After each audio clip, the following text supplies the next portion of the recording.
Honorable Mr. Justice Pramod Kohli, former Chief Justice of Sikkim High Court, who has also been the judge at J&K Bar, J&K, Punjab and Haryana High Court, as well as in Jharkhand. He has a vast experience.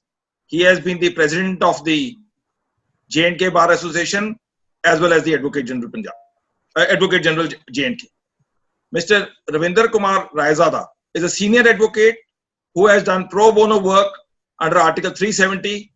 His mastery over the constitutional law, especially under Article 370, is a well acknowledged fact. If one just Googles on 370, two names would forthcome very immediately. That is of Justice Pramod Kohli and Ravinder Kumar Raizada. We are blessed, that is, the entire platform is blessed to have one of the two most acknowledged persons who know the facets of Article 370 of the Constitution of India. So, UILS is an institution of 5 years in Punjab University. Professor Ratan Singh, I would just ask Professor Ratan Singh to welcome both of you. Over to Professor Ratan Singh. Thank you, Vikas ji. On behalf of Beyond Law and ULS, I welcome to both the scholars, both the speakers, Honorable Mr. Justice Pramod Kohli and Mr. Ravinder Kumar Raizada. What I've heard from Mr. Chatrat, that these two scholars are the scholars par excellence as far as the subject is concerned. Being a student of law and specifically about the Constitution, what I feel is when you talk about Article 370, it's not a question of politics or question of culture or question about the Constitution. So there are a bundle of questions regarding 370, and I'm very sure the scholars before us will definitely resolve our issues, and to the best of level we will satisfy our issues and our queries also. I welcome to everyone, and especially the two scholars, the speakers over the Constitution, over the subject, and I'm very sure that at the end of the day we will be enlightened much, and whatever our issues, problems, or our queries and doubts we will have, we'll definitely get the solves. Thank you very much, and welcome back again on the same platform, please. So, over to Honorable Mr. Justice Pramod Kohli. So, just over to you, then Mr. Ravinder Kumar Raizada will give his inputs. Thank you, sir.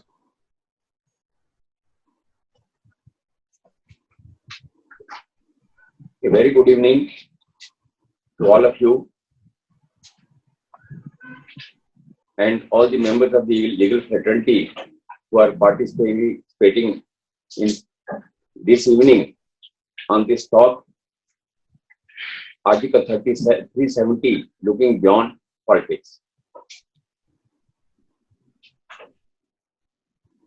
Friends, first of all, I must convey my thanks to Mr. Vikas Chatrat, Mr. Deep,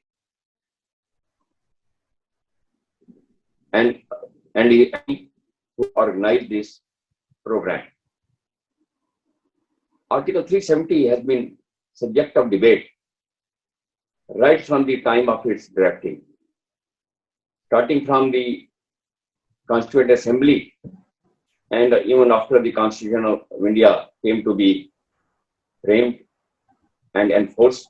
This article has been considered by various groups, political parties, and even the students of law from different angles.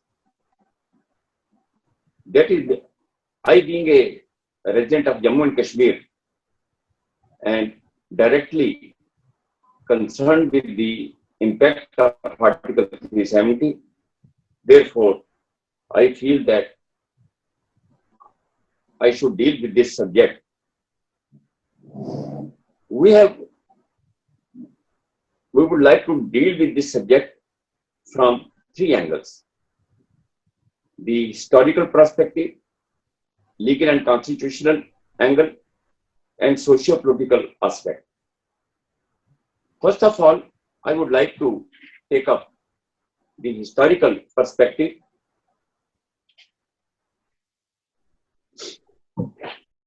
So for the historical aspect is concerned, perspective is concerned, even so for the historical perspective is concerned, it has two limbs.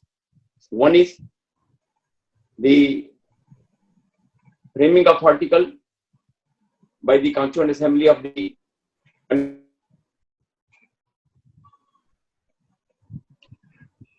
CLC and the Education Institute, that is UISL. This Beyond CLC platform to be here on 370. So initially I was thinking that I'll be following what Mr. Kohli will be deliberating on the subject. So now I have to start from Article 370 itself. Before 370 was incorporated, we always feel that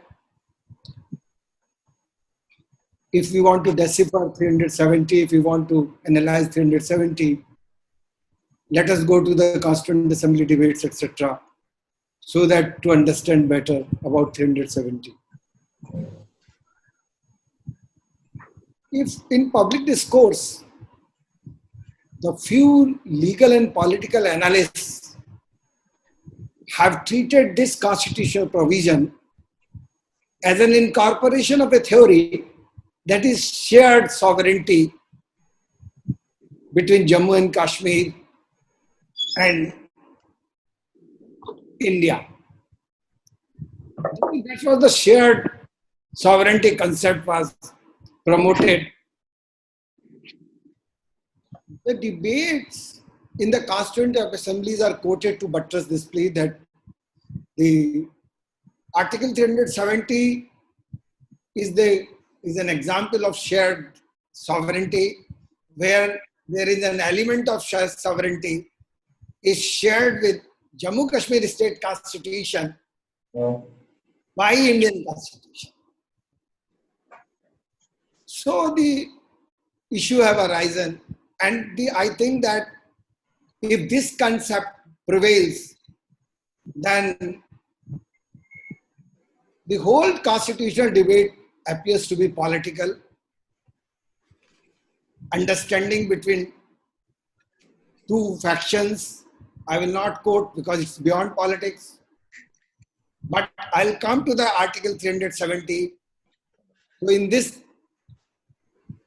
during this time, I will be dealing only with an aspect that what are the constituted authorities under Article 370 and how the constitutional makers, how the Constituent Assembly has created a structure under 370 so as to finally analyze and leave to everyone that it is not a shared sovereignty. Sovereignty lies in the Indian Constitution, and all those authorities which are there under 370, which are existing under 370, which have been built in under 370, those are the constituted authorities. Mr. Kohli is visible here, so therefore, Justice Kohli can try as to whether yes, it's audible at this area. So this is better. Now? This is audible and more visible also. Okay. So friends, I was trying to take you to the historical perspective of the Article 370. According to my little understanding, it has two limbs. One, the drafting of Article 370, its object, purpose, and then legal aspect and various other aspects. The other is the historical background which persuaded or which became the basis for drafting Article 370 and inserting it into the Constitution of India. First of all, I'll deal with the situation existing in India before the Constituent Assembly came to be constituted.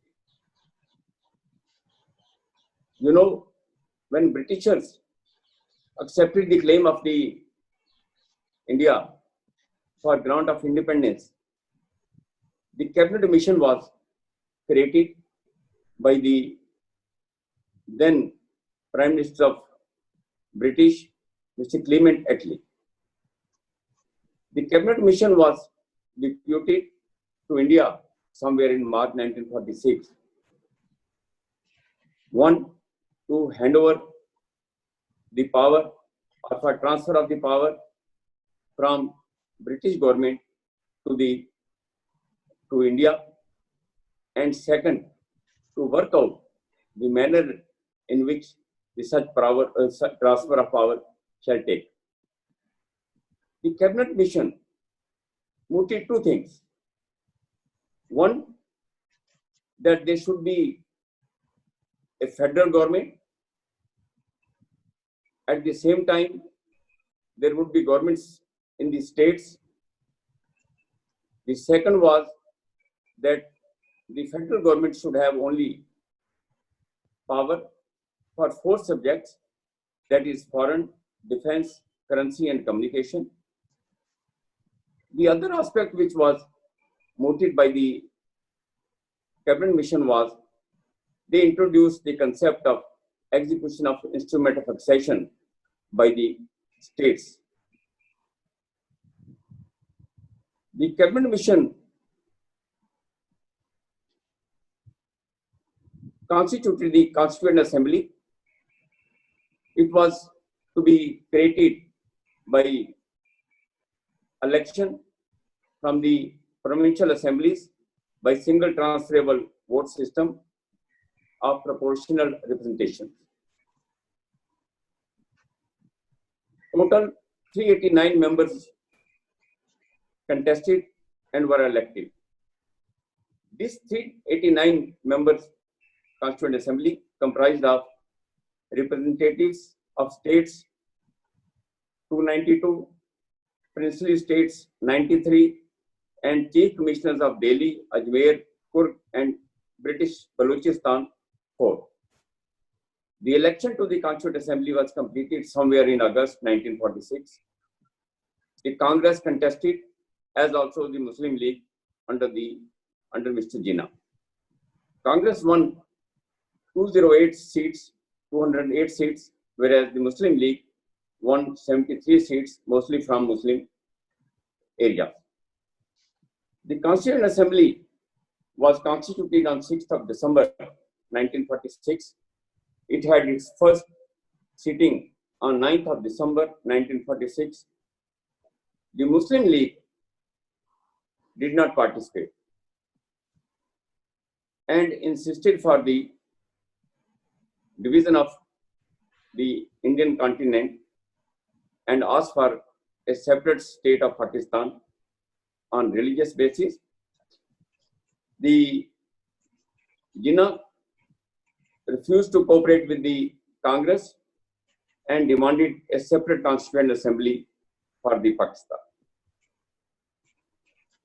The cabinet mission could not persuade Jinnah, and there were some persons in the Congress also, I won't name, they were also not interested, and ultimately a separate Constituent Assembly was constituted for Pakistan on 3rd of June 1947. The Constituent Assembly so created could not function properly because of the creation of a separate Constituent Assembly for the Pakistan. The British government scrapped the cabinet mission, which culminated into passing of the Indian Independence Act 1947. When this act came into being, it had two important features. One was that two dominions were to be created, one for dominion of India, that is Bharat, and second for the dominion of Pakistan. both the dominion were to be created on the appointed date, which was mentioned in the act itself, that is 15th of August 1947. Though the Pakistan celebrates its Independence Day on 14th August, but according to the act, both the dominions were to be created on 15th of August 1947. The act also prescribed the territories for two dominions. Dominion A, that is the India, and Dominion B, that is the Pakistan. Even though the territories were prescribed and defined in the act also permitted the states to accede to any of the two dominions by instrument of accession.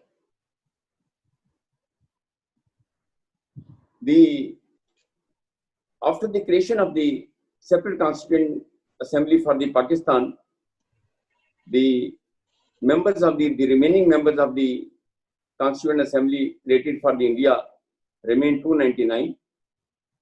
These 299 members ultimately drafted the Constitution of the India. The Constituent Assembly had 114 days sittings, and over a period of 2 years, 11 months, and 17 days. This Constituent Assembly also acted as the first parliament for the India. An interim government was formed under the Prime Ministership of Pandit Jawaharlal Nehru on 2nd of September 1936. The Constituent Assembly took up the matter for drafting of the Article 370. Originally, it was numbered as Article 306A.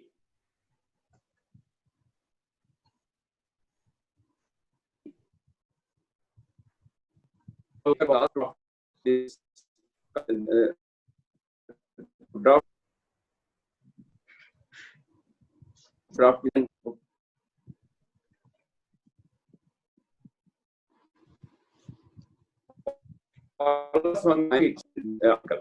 This article was ultimated and adopted on 17th October 1949.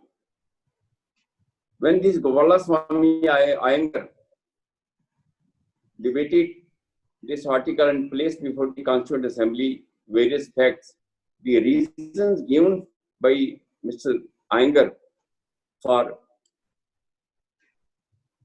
this arrangement, which were termed as interim arrangement, were few, which are notable.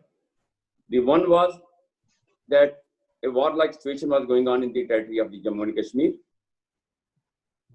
Though ceasefire had been ordered by the United UN Security Council, but a part of the territory was still under the occupation of the invaders at the behest of the Pakistan.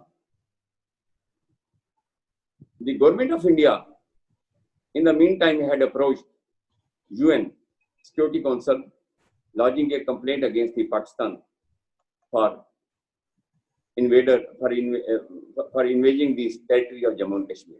I'll separately deal with that part of the. Right now, I am only dealing with the aspect of the drafting of the Article 370. Another reason given was that the government of India had committed with the people of the J&K state that as and when the conditions become normal and the territory under the occupation of the invaders is free, the government of India wanted to ascertain the wish of the people by plebiscite. It also mentioned another reason was that a representative body who could finalize the accession was not available in the state of Jammu and Kashmir. the Praja Sabha, which was constituted by the Maharaja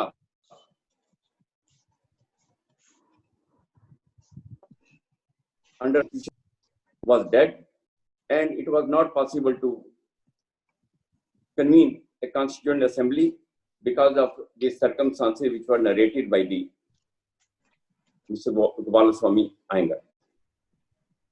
The Constituent Assembly, on the basis of these circumstances and facts, debated and adopted Article 306A, which later came to be numbered as Article 370.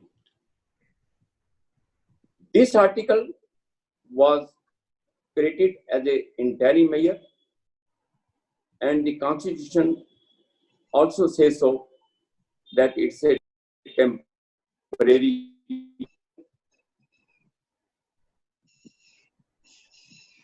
So for the India is concerned, no, what happened in the state of J&K and what were the circumstances which led to the formulation of this article are also interesting. Though the state was being ruled by King Maharaja Hari Singh, it was governed by a Constitution Act 1934, which was later replaced by Constitution Act 1939. Maharaja did not accede to any of the dominions, even after the Indian Independence Act came into force. But he entered into a standstill agreement with Pakistan after the appointed date, that is 15th of August 1947. He proposed a similar standstill agreement to India, which was perhaps not acceded to. In the meantime, this development took place that around 22nd of October 1947, Pashtun tribals invaded Kashmir at the behest of the Pakistan. Maharaja was unable to withstand the attack, having limited army.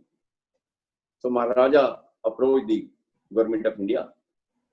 There is various correspondence and meetings between Sardar Patel, between Mr. Iyengar, the then Mir Chand Mahajan, who was appointed as the Prime Minister by the Maharaja for some time. That is, it requires a lot of time to deal with those talks and correspondence, which are enumerated by the Maharaja himself in a letter to the President of India. But fact remains that Maharaja was unable to withstand the attack by the Pashtuns. So Maharaja, when approached the government of India for help, the government of India wanted Maharaja to enter into accession with the Dominion of India. It was under these circumstances that the Maharaja signed an instrument of accession on 26th October 1947 with the Dominion of India, presently the Government of India. The instrument of accession was accepted by the then Governor General of India, Lord Mountbatten, on 27th October 1947. Under the instrument of accession, there were 4 subjects which were meant for the Dominion of India, which were to be controlled by the Dominion of India. These were the foreign affairs, defense, the communications. Though currency was also initially envisaged by the Cabinet Mission, but currency is not mentioned in the instrument of accession. The 4th subject which was mentioned in the instrument of accession was the election to the central legislation, that is the parliament, and all things related for the same. The Governor General, one thing is very important, that there is always a confusion that whether Maharaja executed some special kind of instrument of accession with the Dominion of India, and that is why Article 370 had to be incorporated or inserted, is not a correct fact. The instrument of accession which was executed by Maharaja with the Dominion of India was the same as executed by each state which constituted Dominion of India. As most of you must have read that there were 565 odd states and princely states in the country, which were having their separate identities and were ultimately brought under the umbrella of the Dominion of India. When the Lord Mountbatten, while accepting the instrument of accession, incorporated and added two conditions. One, that it is the desire of the Government of India that as and when desire of the Government of India to ascertain the wish of the people of Jammu and Kashmir regarding the accession of the state to the Dominion of India. And the wish of the people will be ascertained when the normalcy is restored, that the law and order situation is restored in the state of Jammu and Kashmir, and the soil of the Jammu and Kashmir is free from the invaders. These two conditions, out of these two conditions, law and order situation became normal after some time. But the second condition was never fulfilled. The Pakistan continued to occupy the territory of J&K state, and therefore there was no occasion to have a referendum or a plebiscite to ascertain the wish of that state. The Government of India then sent its forces to help the Maharaja's army, and the invaders were pushed back, but the entire territory could not be vacated. In the meantime, but they were stopped at a point. In the meantime, the Government of India approached the United Nations Security Council and lodged a complaint against Pakistan. The UN Security Council initially passed resolution number 38, which was followed by resolution number 39, and finally the resolution number 47. Under these resolutions, the Security Council, the first step was to order ceasefire, meaning thereby that wherever both the forces are present, they will remain there. The second was that the Pakistan was to withdraw the invaders from territory in stages. India was also asked to reduce its forces from the territory with the passage of time, and both the countries were required to hold plebiscite when the territory is free from invaders. To ascertain the wish of the people. Since none of the conditions imposed by the Governor General or the resolutions of the Security Council ever came into reality, the question of plebiscite front, the question of holding a plebiscite never came into existence. There were a lot of correspondence between the central government and the state and the Maharaja Maharaja was asked to appoint Sheikh Mohammed Abdullah as its Prime Minister to install a popular government in the state of Jammu and Kashmir, to have a democratic process in the state of Jammu and Kashmir. The Maharaja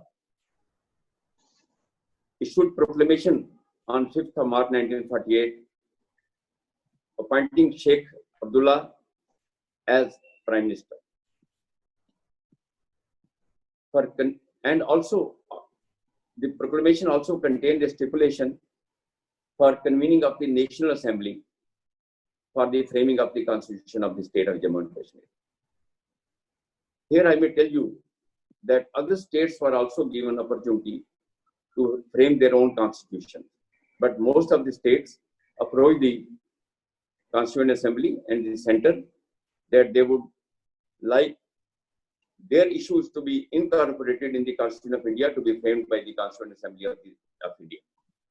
And the request of most of the states was accepted, and that is why Part 6 in the Indian Constitution contains the provisions for the legislature, executive, and judiciary and other allied matters for all the states governed by the Constitution of India. In the meantime, the situation in J&K started worsening on account of the tussle between Sheikh Mohammed Abdullah and the Maharaja Hari Singh. To assuage this situation, the center forced the Maharaja to leave the state for some time. Maharaja, before leaving the state, issued proclamation handing over or entrusting all his powers, both executive, judicial, legislative, to his son Maharaja Yuvraj Karan Singh by a proclamation issued on 20th of June 1949.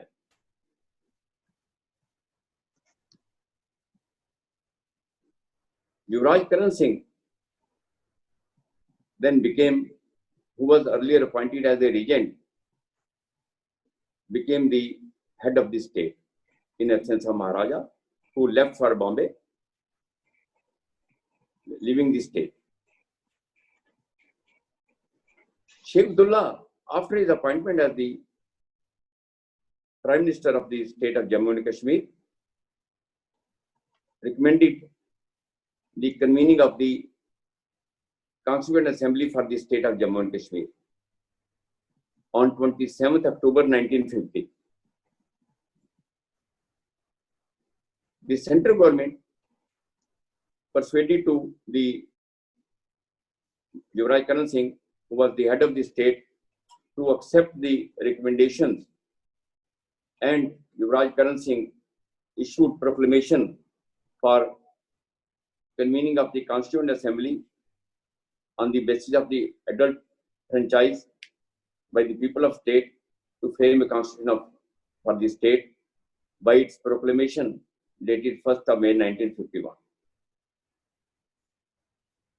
It was proposed to have a constituency of 40,000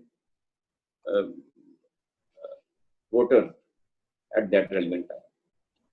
40,000 population, I think. The Constituent Assembly was elected by the election to the Constituent Assembly were held somewhere in September and October 1951. As many as 75 member Constituent Assembly was constituted. It is relevant to note that all the 75 members of National Conference came to be elected. Though there are allegations that the election was rigged, but the fact remains that all the 75 members of elected to the Constituent Assembly belong to the National Conference, which was earlier Muslim Conference and was converted into a National Conference political party. On the basis of the said on the basis of these elections, the Constituent Assembly started working in the state of Jammu and Kashmir. The Sheikh Abdullah entered into an accord with the Government of India, which is popularly known as Delhi Agreement or Delhi Accord of 1952. Under the said accord, it was agreed to between the Sheikh Abdullah and the Government of India that the legislative power of the Parliament will remain only for these matters mentioned in the instrument of accession. And for all other matters, the state will have the legislative powers. The domiciles of the state of Jammu and Kashmir who are residing in the state of Jammu and Kashmir shall also become the citizens of India. It is under these circumstances that when the Constitution of India came into being, Section 6 was enacted, which says that the permanent resident will have to be a citizen of India. So unless he is a citizen of India, he can't be permanent resident of the state of Jammu and Kashmir. Another agreement was that instead of the head of the state shall be the Sadr Riyasat to be elected by the legislature of the state instead of a nominee governor of the Government of India, that's to be appointed by the President of India.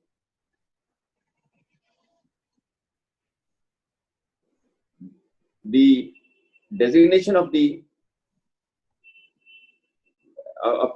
head of the government, the designation of the chief minister will not be operated in the state of Jammu and Kashmir, and the Sheikh Abdullah will continue to be the prime minister, and whosoever heads the government, he will be prime minister of the state. It was also agreed that Supreme Court will have only appellate jurisdiction, and the original jurisdiction of the Supreme Court will not apply to the state of Jammu and Kashmir.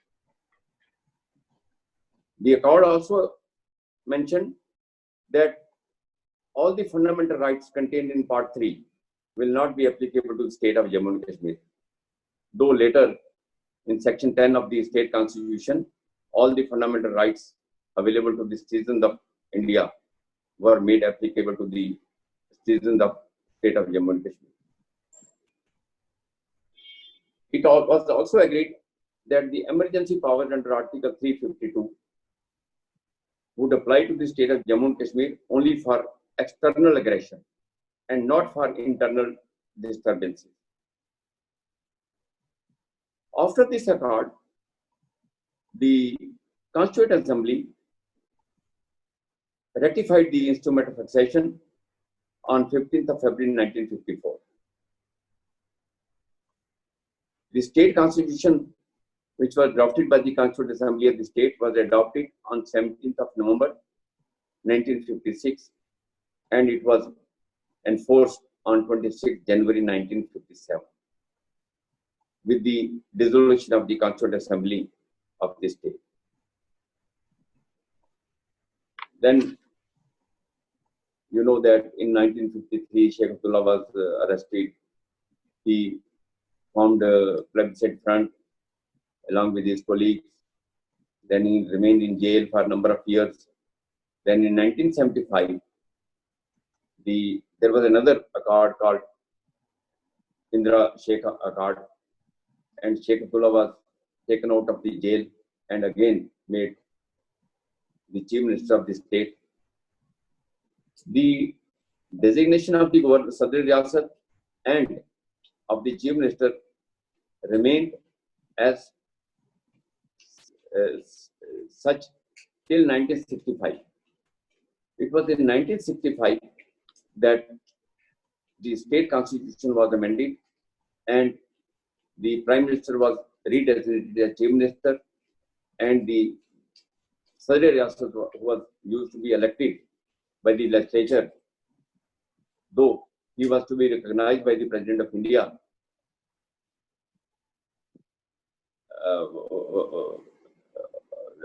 after this amendment, the president got the power to appoint the governor, though for such appointment, the consent of the government of state was required.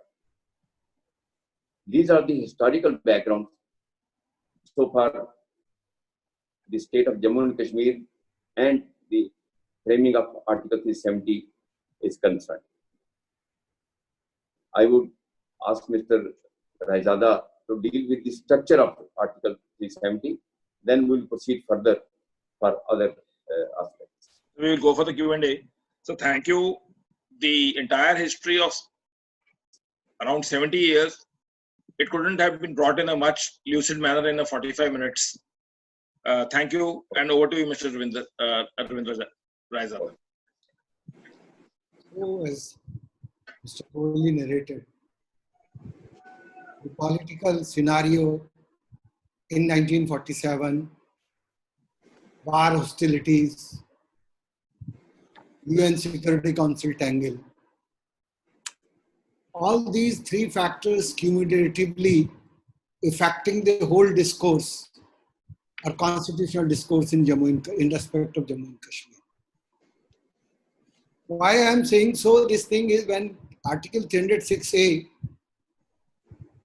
that is 370 in the Indian Constitution, it was being debated in the Constituent Assembly.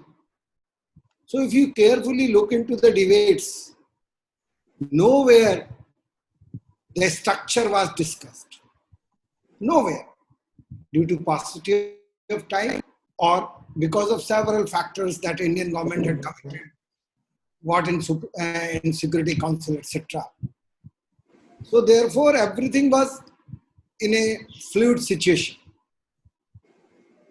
But once the Article 370 was incorporated, so everything what happened thereafter has to be looked into by reference to the Article 370, how it has been structured, what are the imports of the whole structure, and how this one article contains everything of Indian Constitution. When I make this submission and when I say this, so I'm totally committed to what is such a beautifully crafted at the relevant time. Unfortunately, this article was not discussed in Keshavanand Bharti case. Otherwise, this article itself would have buttressed the theory of basic structure doctrine in the Constitution of India. So I said the shared sovereignty concept in a democratic system. I can understand cooperative federalism, symbiotic relationship between a state and the center in the constitutional scheme of things in Constitution of India. But once a bogey of shared sovereignty is raised, it's fraught with some serious consequences. So therefore, I'll come back to the structure of Article 370. So if you start with 370, the Constituent Assembly was sovereign in its nature. It could have done everything. It could have done anything. It was not under any limitation. So it created several constitutional authorities within the Constitution: governor, president, parliament, state legislature, etc., etc. So we call them constituted authorities. So these constituted authorities are to function according to the power, duties, limitations as provided in the Constitution, we all know. So how 370 has been structured, that's the issue. If you look into Article 370, Class 1, it is in 4 segments. The first segment is that Part 6 will not be applicable in relation to the state of Jammu and Kashmir. What is Part 6? Part 6 is a state legislature, governor, state judiciary, etc. So to begin with, it has been excluded in relation to Jammu and Kashmir. But if you look into the part 6, it's so interconnected with other parts of the Indian Constitution. So what is to be enacted in respect of part 6? What would be the other authorities which have been created outside part 6?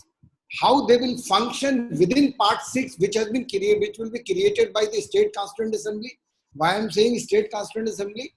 When part 6 is not made applicable in relation to Jammu and Kashmir, the situation would arise, what would be the state structure which will operate as a system of governance in the state of Jammu and Kashmir. So therefore, you straightway go to class 2 of Article 370.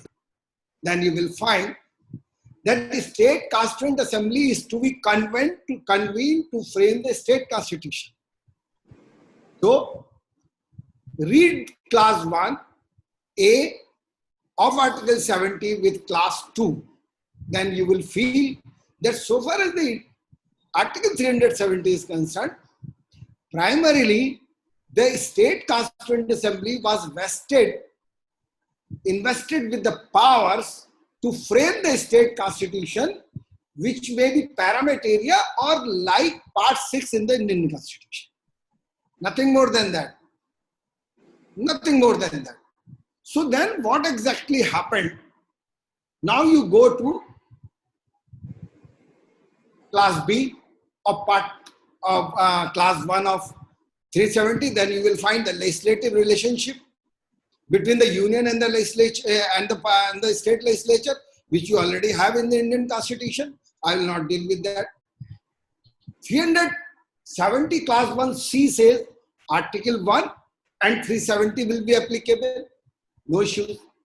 But once you go into Article 370 class 1D, then it is that the president of the country, as he wishes, as he feels, he may apply rest of the provision in relation to Jammu and Kashmir with modification and exception. Here lies the catch.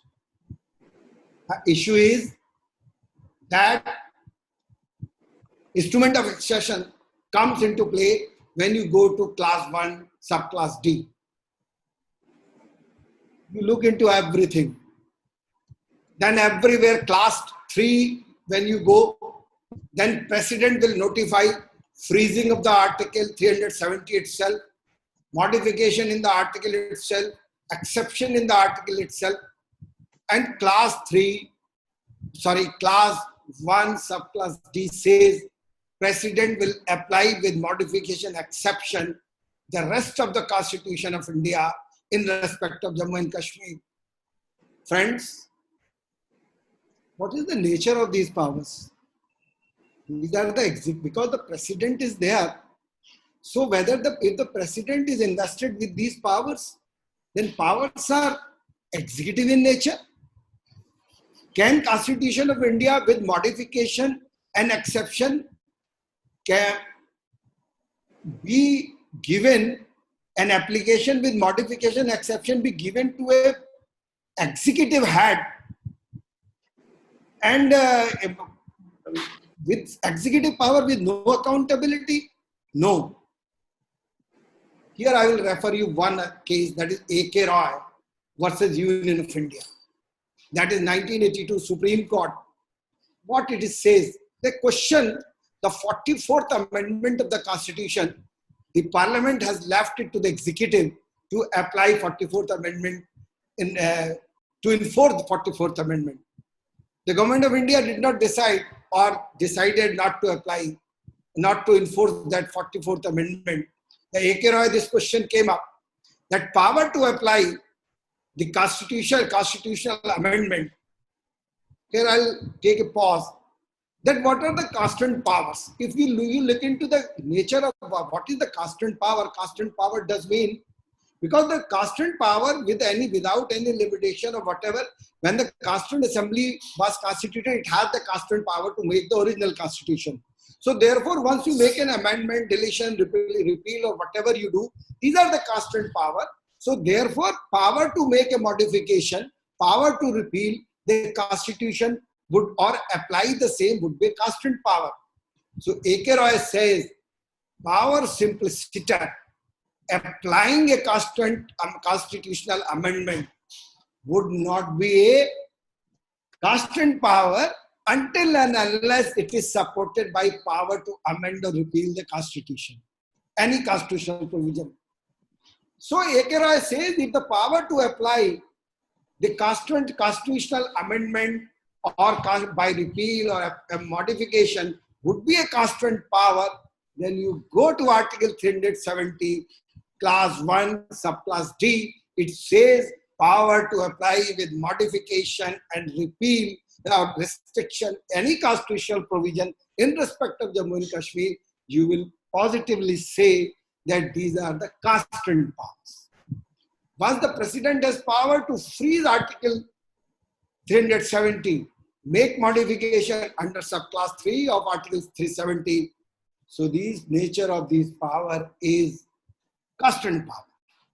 So once you say the President here having the constant power, then you always go to a situation that in this country, the Parliament has the constant power under Article 370, 368.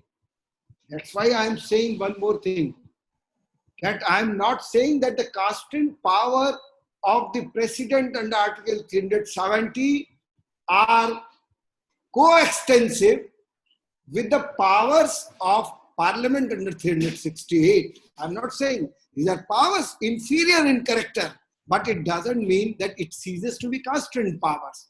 Why I'm saying so? What is the impact of this and what is the background of the Jammu Kashmir state constitution?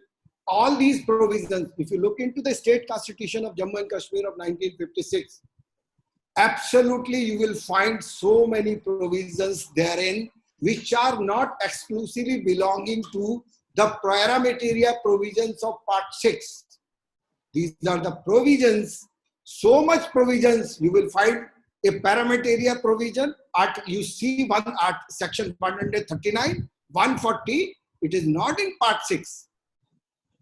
It is an adult suffrage, what you say, adult suffrage, but when you are saying adult suffrage principle, that is 325, Article 325, 35, 25, 326.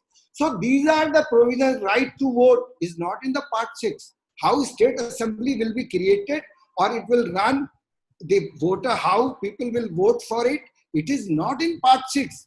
But we find it in Jammu Kashmir state constitution. Where from we got it? So you just look into that. And where part third which have been taken away, where the spirit of which had been taken away by Jammu and Kashmir state constitution. How Jammu and state constitution assembly got these powers? The issue arises, how they derive these powers? Then you go, please go again to Article 370, Clause 1D. It says rest of the provision. Then what happened? Before Jammu Kashmir state constitution was enforced, that is 56. So before that, Constitutional Order 1954 came into force. So Constitutional Order 1954 came into force. What it did? They vacated the territory. How? The President territory, President will apply a provision, President will modify a provision or will apply a provision thereafter. So under that restriction provision, President is faced. President, what it did, that it said that Article 325, 326 will not be applicable in relation to Jammu and Kashmir. Whereas the duty was to make an application. But what they did, totally effaced it. So the territory was vacated. Who will vote? Who will not vote? And with this effect, the Jammu Kashmir state constitution could provide, or by resort to these derivative powers, right to vote, who will vote, and part 3rd as well as section 6 you see into it. Section 5, section 6, section 7, 7, 8, 9, all these provisions are referable to Article 12 to 35, meaning the part 3rd. So this is what I said, when Indian Constitution was in force, or it was brought into picture, then and part 6 was interconnected with so many articles outside part 6. So this is structure of the Constitution Order 54 came into force, and the 54 order itself vacated all those territories.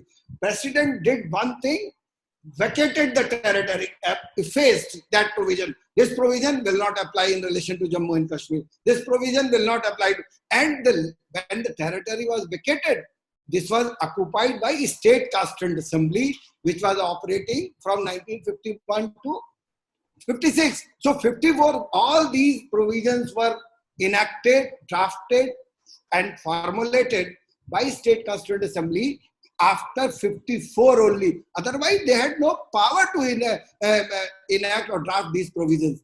Why I am saying so? So, who vacated this territory? President vacated this territory. So, if the President vacated this territory, Keshavanand Bharti case says, here 2 minutes on Keshavanand Bharti. How this basis structure theory came into picture? Please, I will refresh the memories of all advocates who have gone through Keshavanand Bharti. There is a paragraph, that is 654 paragraph of Keshavanand Bharti case in SCC 1973 volume 4. It says, the question was debated that Constitution of India, here we will say that President of India under 370 decide that no provision of the Constitution of India will be applicable in relation to Jammu and Kashmir. In that situation, I am saying, the Parliament decides a day that from today onward, there would be no Constitution of India. There would be no Constitution, only Prime Minister of the country will decide how to proceed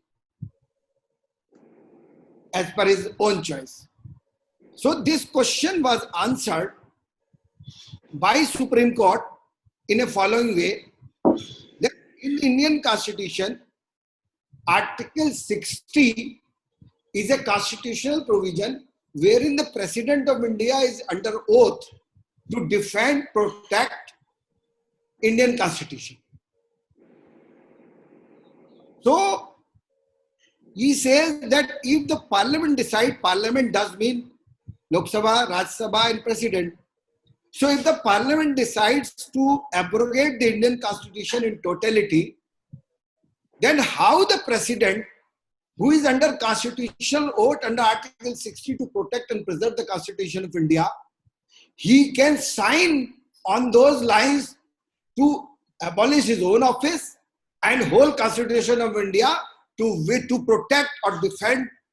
He has taken a constitutional oath. So therefore it said, here there is something which President of India is positively to protect, necessarily to protect, which he will be violating his oath if he goes for the violation of basic structure doctrine. There is something in the Constitution which cannot be effaced, which cannot be defeated, which cannot be repealed. So how the same President of India, who is not a part of the Parliament under Article 370, acting on the aid and advice of the President of India, the same President under oath will apply the Constitution of India with modification, will exercise his constituent power to modify and repeal the Constitution, any provision to apply the same in Jammu and Kashmir, he would be violating his oath. So therefore, the discourse, national discourse came into picture after Keshavanand Bharti in the last 5 or 6 years. This surfaced so vigorously, then you will feel that everybody was saying that how the Constitution Order 1954 would be violative of basic structure doctrine, which is President is to follow while applying Jammu and Kashmir while applying any provision of the Constitution of India in relation to Jammu and Kashmir. I said so.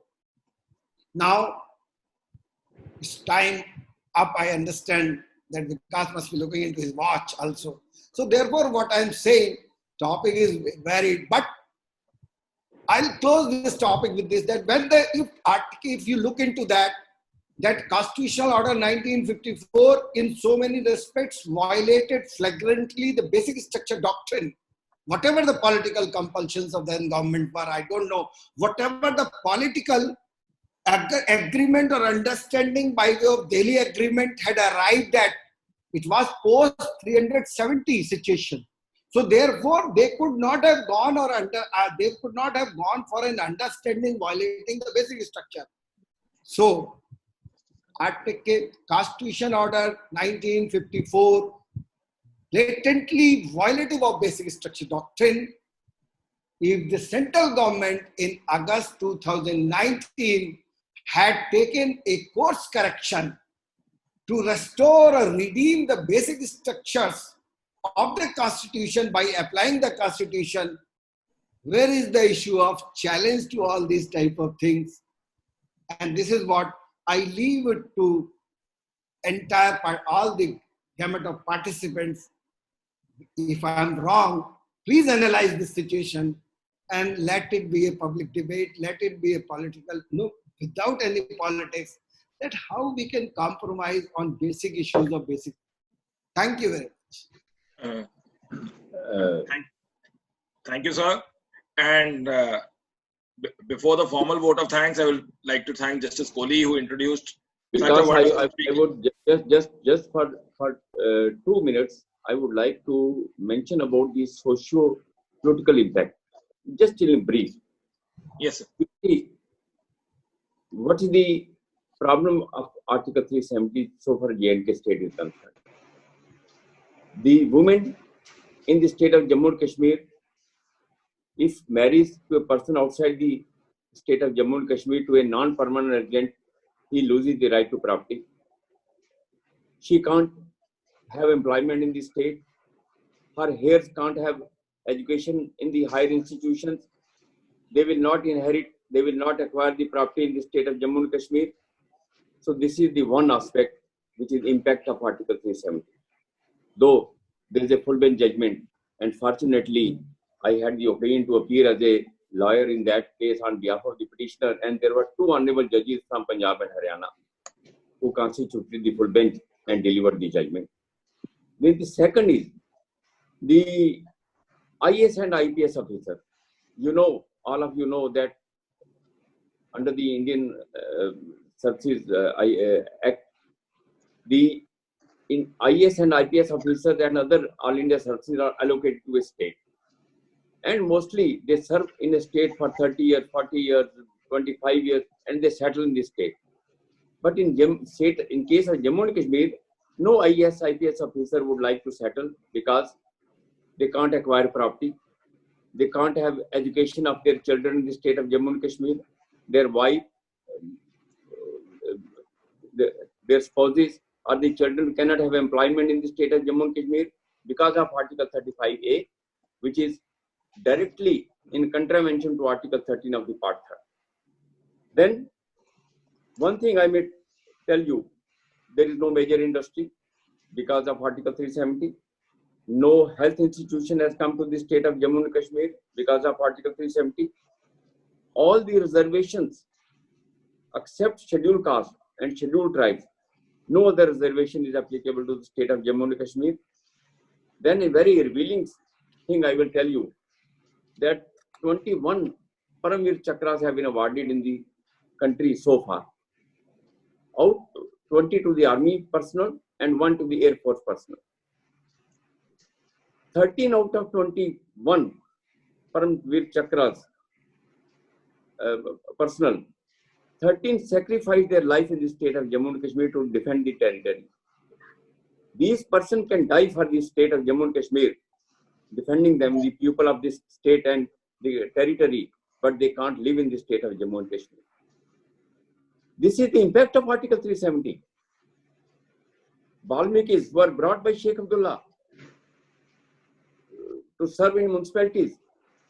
Their children remain uneducated. They cannot get any employment other than the sweeper's job.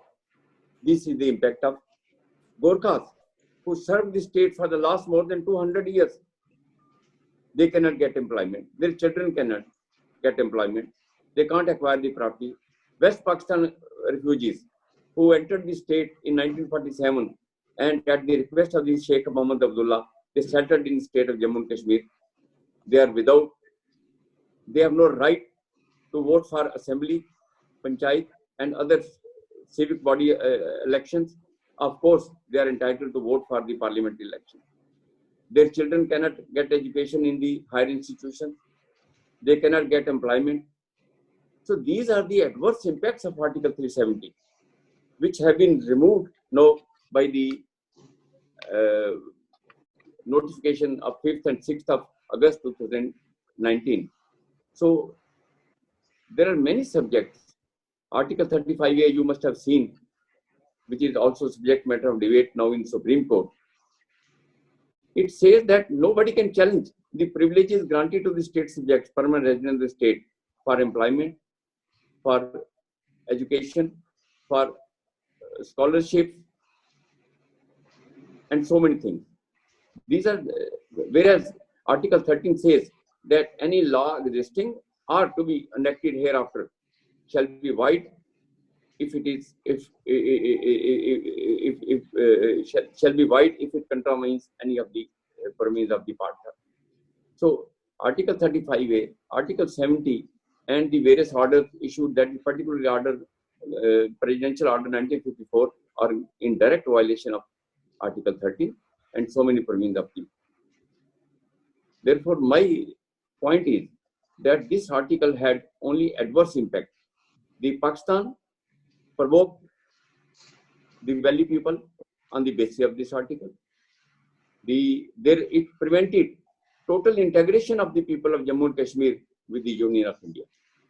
These are the adverse impacts. Therefore, the impact of Article 370 has to be seen not only from the political angle, but also from socio-political dimension, and it's historical. Thank you very much. Thank you, sir. And just like one day we saw that you were on the platform, we are pleased to inform that Honorable Mr. Justice K. Kannan, who was judge in the Punjab and Haryana High Court, he has also joined the platform. And he's a reservoir of knowledge on all aspects. I welcome Honorable Mr. Justice. Welcome, brother, on this platform, and my good wishes to you. Justice Kannan.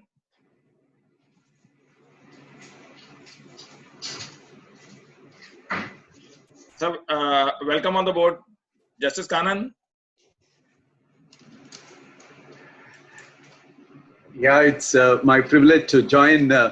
Hello, brother. How are you? Yeah, I'm fine. Such a privilege to be associated with the talk. And the last piece of what you were saying of the socio-political issues, yes, of what drives these provisions, I thought it was a very nuanced approach to things, and it was truly giving me a new perspective of what I did not think about previously. I just do not have comments. There are a lot of questions which you have, and I'm sure all those questions you need to answer probably to be addressing. It's my pleasure, sir. Sure. So, Manish Sai, what was the need of imposing Article 370 if we could occupy the entire Jammu and Kashmir by force? You see, the question is, force, there were so many historical mistakes which were committed at that time. The first was that there was no necessity of Article 370, but for the Accord of Delhi Accord of 1952 between Sheikh Mohammed Abdullah and Pandit Jawaharlal Nehru. Can you imagine then when the article was being framed, Dr. Ambedkar refused to frame this article on these lines. That is why Gopalaswamy Iyengar was chosen to frame this article. This is one historical mistake.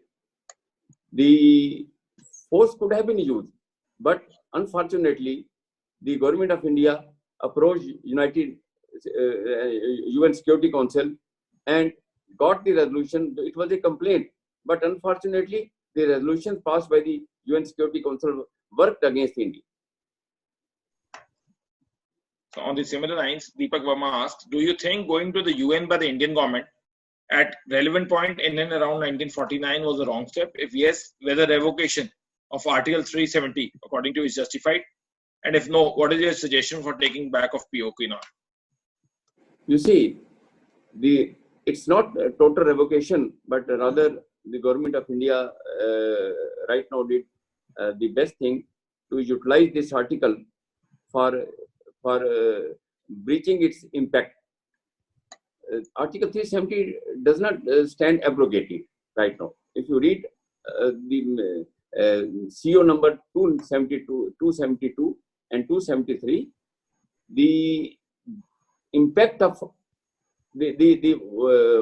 what I say, the vibrant impact of Article 370, which was adverse to the people of Jammu and Kashmir and whole of the country, has been taken away. Now the entire constitution of India has been applied to state of Jammu and Kashmir through the medium of Article 370 itself.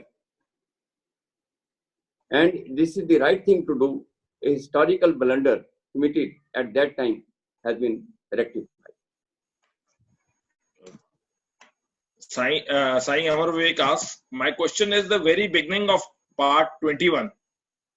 Starts with the heading temporary, transitional and special provisions. Yes. Same is repeated in the beginning of Article 369 and 375. Yes. If this was so, what was the duration of the temporary phase as per the constitutional scheme? This was not to be permanent, obviously. You see, Article 369 at that time, because when Constitution of India was framed in 1950, most of the states had given their option to adopt Indian Constitution and with having provisions for the states under Part 6, as Mr. Raizada has told you.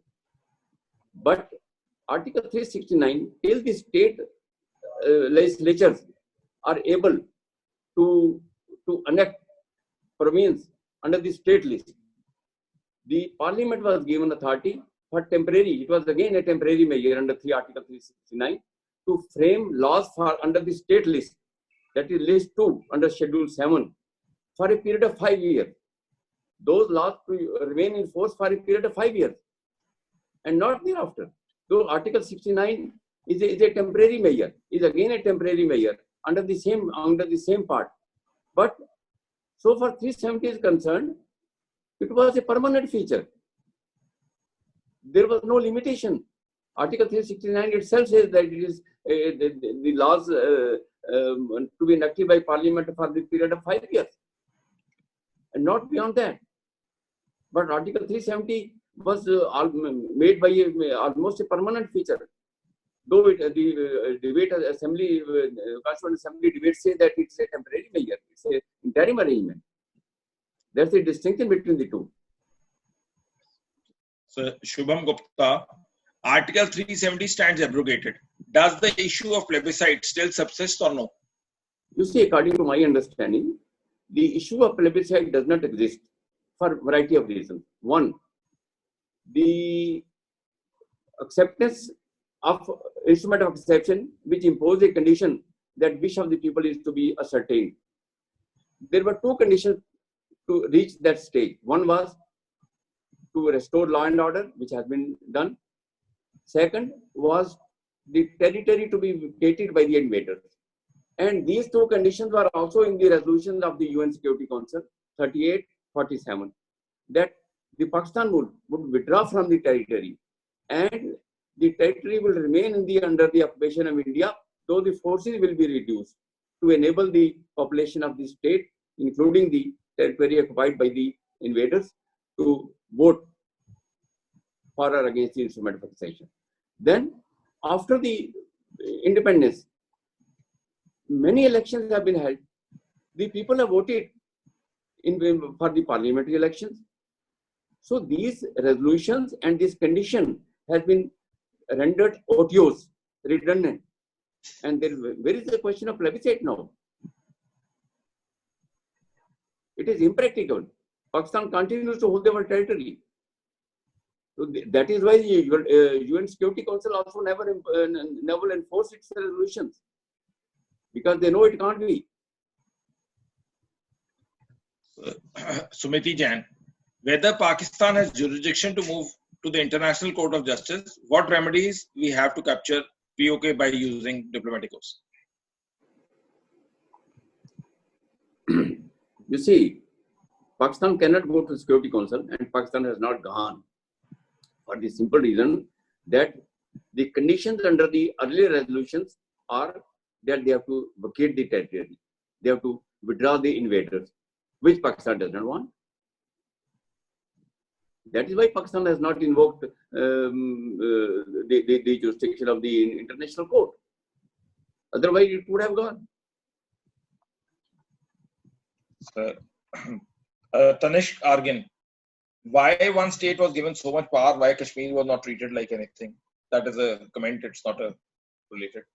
I don't know what is the question. So, it's not a question, it is more like a comment. Yes. Sumiti Jain, what are the basic factors which can help Indian government to win confidence? Then again, comment. How does the abrogation of Article 370 justify the revocation of statehood to J&K, because now it is split into the UTs? You see, this is a temporary phase. I feel, that's my belief, that perhaps the government of India wanted to bring the situation under control in the state of Jammu, in Valley, particularly state of Jammu and Kashmir, and that is why it took over the control of the entire state to itself by making and declaring it a union territory. Otherwise, if it is a state, it has to be an elected government. Though in UT also it will have to be an elected government, but the powers of an elected government under a UT and the powers of the elected government in a state are absolutely different. You will be surprised to know that state list is not applicable. Under 1954 order, when many provisions of this Constitution of India were made applicable, were not made applicable, or made in a modified form, the Schedule 7, concurrent list and state list were omitted. Therefore, the state legislature will have powers beyond the state list. Beyond the state list. One thing revealing, I may tell you, that in the state of Jammu and Kashmir, earlier the election to the parliament were not by a direct election by the people. Article 81, the elections were by the MLA. MLA used to elect a member of the parliament, and not the people, because of 1954 order. This came to be challenged in Supreme Court, and unfortunately, the Supreme Court dismissed the petition, holding that this is also election. This article remained, touch me not, for a number of years. But because of the Kashmir problem, which is prevailing for the last few years, the people of India has realized that the problem of the Kashmir is emanating from Article 370. That is why a vast majority of the elected representatives voted in favor of the resolutions of 5th and 6th of August. Otherwise, earlier, whenever you talk of Article 370, there were so many forces which were against it. Sir, thank you. We have stopped the question and answer session. As you have already come on this platform, though Mr. Raizada is for the first time, just since we would be running short of time, we will this time ask first Mr. Raizada. Sir, what is your take? Like, you have the vast knowledge. What is the advice to the lawyers, the other professionals and students? How they should learn the nuances of law? Like, you knew so much subject. How do you read so much? How do you retain so much? How then you have brought the 70 years history in just a crisp of 30 minutes? That art, because in the courts you just require 2 minutes. That art, that trick of the trade, kindly be revealed today. Actually, when you are briefless or you don't have so many briefs with you to attend. I'm asking you only one thing. And if you ask one question to yourself, the answer is there. What can you do at that moment of time when you don't have the work, you don't have the brief? So you can only at that time read. That you can only do. You can't do anything except reading, studying. Because I tell you, when you move into the bar, so in the lower courts and in the high court, thousands of lawyers come to the high court. And it is only a reference basis. You get the brief. You never, because there is no divine wisdom with the client to come over there that Mr. Raizada must be good enough and we should go. So this is all how to spread your constancy, how to spread your constancy. So once you are enriched with reading which you had when you were briefless lawyer, that is the only value addition which comes into handy when you discuss things like public discuss amongst yourself, when you discuss in the bar members, when you discuss with the litigants coming over to your senior, when you discuss, this is what is the only way out. Absolutely, I have not seen the other way out in my journey of 35 years from lower court to Supreme Court. Nothing more, nothing less. So what a fascinating fact. You have 35 years of practice, and Article 35A is a major part in the Constitution of India, which correlates with Article 370. So that you have told that for the initial years when you are briefless, you have to study. But the amount of knowledge which you have gathered speaks volume that you are continuously sharpening your skills. I just read in some of the book that the axe may be sharp, but it has to be sharpened time and again. I'm saying, had it not been with me, I would not have been here. What, sir? What? Had it not been, had the goddess Saraswati would not have been with me, or would not have gifted me this way, I would not have been here at the public platform, in this platform. The goddess Saraswati, one cannot forget the role, because the veena, the rosemary weeds. Had I not been gifted with this habit of reading or studying, I would not have been here. I tell you, I had nothing. I am from a very humble background. So the humble backgrounds, time and again on this platform, we say it's just like a bamboo tree which continues to grow for good 5 years before it shoots up for 30 feet.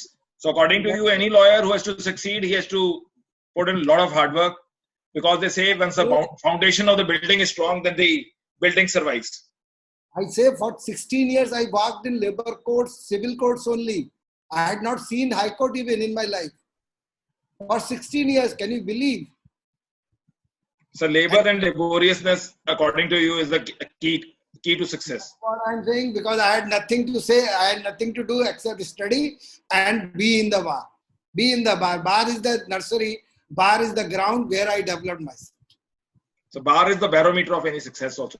Justice Kohli, your take once again, because large number of new participants have joined. What is your key, according to you, is a success formula? As I told you earlier also, I'm a first generation lawyer, but God has been very kind. As we discussed last time also, that you need the blessings of the Almighty also for everything. But there is no substitute for hard labor. In this profession particularly, it may be so in many other professions, but this is such a profession where there is no substitute for hard labor. The devotion,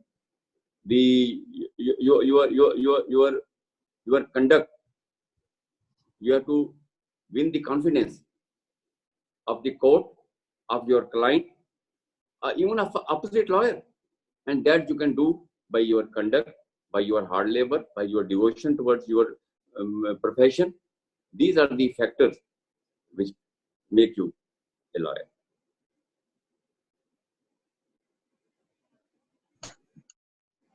Right. Sir, can I have Pranav Kohli, because he's been the backbone of this entire platform, if he's in and around, because I tried to unmute him, yes. Somehow his mic was not working properly. Yes.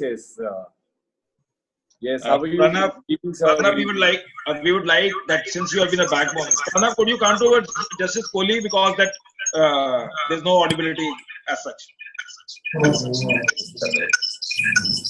Pranav, could you just switch off that, unmute that mic, mute the mic? Yes. We have done it. We have done it. You can be. So Pranav, living under the shadows, once they say if the father has a good legacy, though he's a first generation lawyer. What is your take? How do you carve out your own niche? We all know that Pranav is doing very well in J&K as well as Delhi. How do you feel that once you have a father who is very friendly, who advises you, but he has created a legacy, but still thereafter still you maintain your own niche in that? What is your take? How do you do that? See, sir, the very obligation of being a second generation lawyer creates a lot of obligations for you to come up to the levels which your parents or which the others expect out of you. So I would only add that being a second generation lawyer, the hard work required is more than a first generation lawyer, because you have to meet certain expectations of the bench, the people, the client, and especially in the household. And I've been blessed, like many others. I've been having the guidance and the blessings of my father, my parents, and God has been kind. So far, so good. So they say in Mr. Kohli's family, there are 3 P's: Pramod, Parul, and Pranav. But they also say, my mom, rest all her P's. Rest all her. That's what I am saying. But they also say that 3 P's why they're successful is it is persistence, performance, and perseverance. Absolutely. So, thank you for the wonderful session. Those who want to connect us for subsequent for the forthcoming sessions, they can just send a ping on 98725033300, or they can follow our face. Tomorrow we have another good session, an enriching session on Constitution, and that too by Honorable Mr. Justice G.S. Singhvi, who had various judgments, and it's always a treat to hear him, along with Professor Balram Gupta. Before we part, though it looks very odd, but once we find that Justice Kannan is here, a short word of parting from Justice Kannan. Justice Kannan. Yeah, I'll stay outside the view of camera, though. But then all the same, it had been a pleasure to be associated with Justice Pramod during my short tenure there in Chandigarh, and that I could carry the conversations through a video mode now, or that I could hear him was an added benefit. And to take what Justice Pramod's son was saying, I was a 3rd generation lawyer. So he was saying that a 2nd generation, you had to work hard, but a 3rd generation, you had to work harder. So therefore, a person who begins first seems like he doesn't need to work. No, it doesn't. It can't really be like that. You have to work hard. Probably what Mr. Ravindra said is what is correct. That it's just the hard work. Whichever generation you are, that is the hard work which will pay and which will take you into reckoning. I'm sure this is what this lockdown period has taught us, to stay connected with law at all times on a regular basis, thanks to Vikas. So good luck to all of you. It's my pleasure to join in conversation. Thank you, sir. And tomorrow we have the session, Understanding the Preamble of Constitution. So another leaf, another way. Thank you. Thank you. Stay blessed. Stay at home. Stay healthy. Thank you, everyone. Thank you, everybody. Mr. Ravinder's probably mic is not functioning.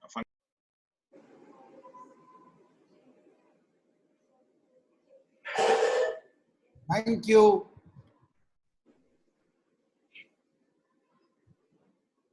To meet with Mr. Ravinder. Thank you.